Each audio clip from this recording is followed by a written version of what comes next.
नमस्कार दोस्तों, बहुत बहुत स्वागत है आपका हमारे यूट्यूब चैनल पर। कैसे हो? आई होप आप सभी अच्छे होंगे। तो दोस्तों, जैसे कि आप सबको पता है कि हाई कोर्ट ने एक ऑर्डर पास किया है और एक किस संबंध में उसके बारे में बात करेंगे। मध्य प्रदेश में अतिथि शिक्षक को लेकर याचिका लगी थी कोर्ट में, उसकी सुनवाई हुई। सुनवाई ज़्यादा देर नहीं चली, लेकिन उसमें क्या हुआ और आपके मन में क्या कन्फ्यूजन है उस पर बात करेंगे। देखिए, जिनको पता है वो अच्छी बात है, ठीक है। जिनको नहीं पता है, वीडियो उनके लिए है। तो पहली बात तो यहाँ आरक्षण पर रोक लगी है या नहीं लगी, उस पर बात करेंगे। दूसरी बात, इसका भर्ती पर क्या असर पड़ेगा, ये बात करेंगे हम। तो हम ये नोटिफिकेशन अगर आप देखोगे तो ये हाई कोर्ट का ही ऑर्डर है। इसमें लास्ट में आप देखो क्या लिखा हुआ है कि the selection if any pursuant to the notification dated 27/12/24 shall be subject to the outcome of the present petition. मतलब कि यहाँ पर जो नोटिफिकेशन है उसको सब्जेक्ट टू आउटकम रख दिया है, मतलब कि इस याचिका के अधीन कर दिया गया है। तो इसका मतलब ये निकलता है दोस्तों कि जो ये नोटिफिकेशन है रिजर्वेशन के संबंध में, आप सबको पता है 50% जो रिजर्वेशन दिया गया है। तो जो 50% रिजर्वेशन है वो कोर्ट की, अब जो कोर्ट का जो आउटकम निकलेगा, जो भी फैसला आएगा उसके अधीन रहेगा, ठीक है। तो दूसरी बात, बहुत सारे कैंडिडेट इस चीज़ को लेकर ये परेशान हो रहे हैं कि क्या परीक्षा पर रोक लगेगी, जो एग्ज़ाम हो रही है क्या डेट आगे बढ़ेगी, ठीक है। तो दोस्तों मैं एक बात बता दूं, इसका एग्ज़ाम की डेट से कोई लेना देना नहीं है ना। कोई एग्ज़ाम पर किसी कोई याचिका नहीं लगी है कि एग्ज़ाम क्यों हो रही है, किस लिए हो रही है, इस पर कोई याचिका नहीं लगी है। याचिका सिर्फ लगी है आपके 50% रिजर्वेशन पर। तो इसको अगर सरकार हाई कोर्ट होल्ड भी करती है तो एग्ज़ाम का इससे कोई लेना देना नहीं। एग्ज़ाम तो आपकी कंडक्ट होगी, ये डिपेंड करेगा आपकी ज्वाइनिंग पर, ठीक है। अगर ज्वाइनिंग से पहले फैसला आ जाता है तो ठीक, अगर ज्वाइनिंग से पहले इस याचिका का आउटकम आ जाता है तो ज्वाइनिंग भी टाइम पर हो जाएगी।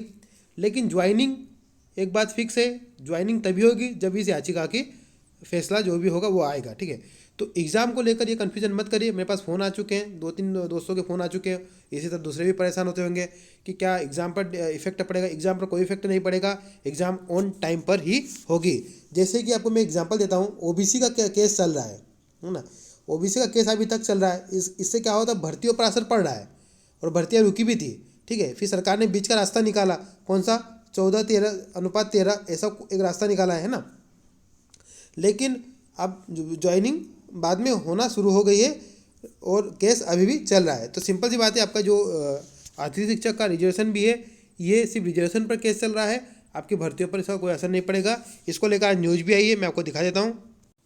ये आप देख सकते हो, शिक्षक भर्ती, गेस्ट टीचर को 50% आरक्षण के नियम को कोर्ट में चुनौती दी, ठीक है। बीएड डीएलएड किए गैर अतिथि शिक्षक उम्मीदवारों का होगा नुकसान। अभी इन्होंने न्यूज़ में क्या दिया है वो बात की बात है, ऐसा कोई भी वहाँ पर बात नहीं हुई कि किसका नुकसान होगा किसका फ़ायदा होगा।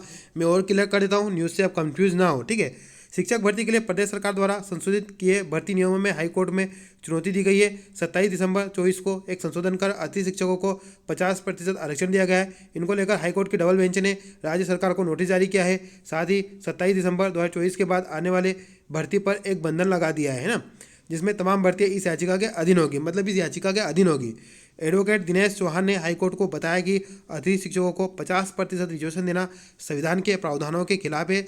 अतिथि शिक्षकों के रखने की व्यवस्था में आरक्षण नियमों का पालन नहीं किया जाता है। ज़्यादातर उन लोगों का चयन शिक्षकों में चयन होता है जिनकी जुगाड़ होती है या जिनकी पहुंच होती है। ऐसे में 50% भर्तियाँ सीधे तौर पर अतिथि शिक्षकों को देने का अर्थ है कि बीएड डीएलएड किए हुए लाखों गैर अतिथि शिक्षक उम्मीदवारों को नुकसान करना, जबकि पहले से ही अतिथि शिक्षकों के लिए 25% रिजर्वेशन उपलब्ध है। इस मामले में अगली सुनवाई 4 सप्ताह बाद होगी। बताया कि नई भर्ती नियम से अनारक्षित वर्ग के गैर अतिथि शिक्षकों को सबसे ज़्यादा नुकसान होगा, ठीक है। तो इसमें अभी फैसले संबंध में कोई बात नहीं की गई, सिर्फ इसको कोर्ट के अधीन रखा गया है यहाँ पर, है ना। तो चलिए मिलते हैं नेक्स्ट वीडियो में, और जो भी अपडेट होगी हम जरूर बताएंगे। धन्यवाद।